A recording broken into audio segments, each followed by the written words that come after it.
We often hear that truth is relative, that everyone has their own version of reality. But is that really true? Let's explore together one of the oldest and most fascinating philosophical questions. Is there something that is true for everyone, or does everything depend on perspective? We'll start with what we mean by truth. In philosophy, there are several ways to define it.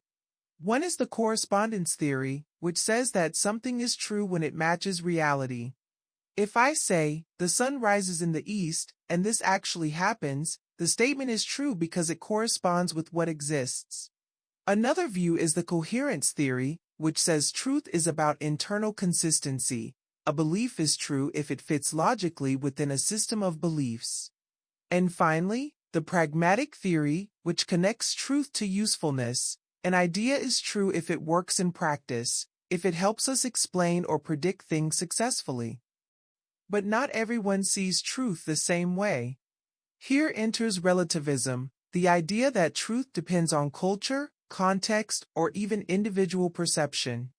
Cultural relativism tells us that what one society calls true or moral may not be the same elsewhere. Moral relativism goes further, suggesting that values themselves are not universal, that right and wrong can vary depending on who you ask. And cognitive relativism proposes that knowledge itself is shaped by language and perspective. Still, humanity has always searched for universals, truths that go beyond culture and time. Science, for instance, relies on verification and reproducibility. If an experiment yields the same result anywhere in the world, we tend to call it true. Logic and mathematics also offer universal frameworks. 2 plus 2 equals 4, regardless of who you are or where you live.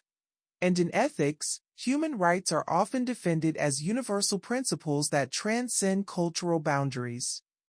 But today, truth faces new challenges. In the digital age, we are surrounded by information and misinformation. Social networks create echo chambers where opinions spread faster than facts. We live in what some call the post-truth era, where emotion often weighs more than evidence. It's easier than ever to believe what feels right instead of what is verified. So, is there a way to reconcile all of this?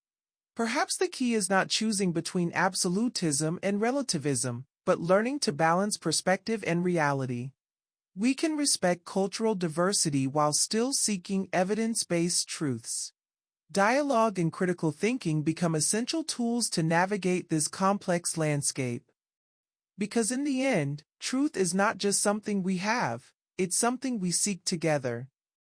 If you want to dive deeper into these concepts, there's a link in the description to the blog article where we explore this topic in more detail.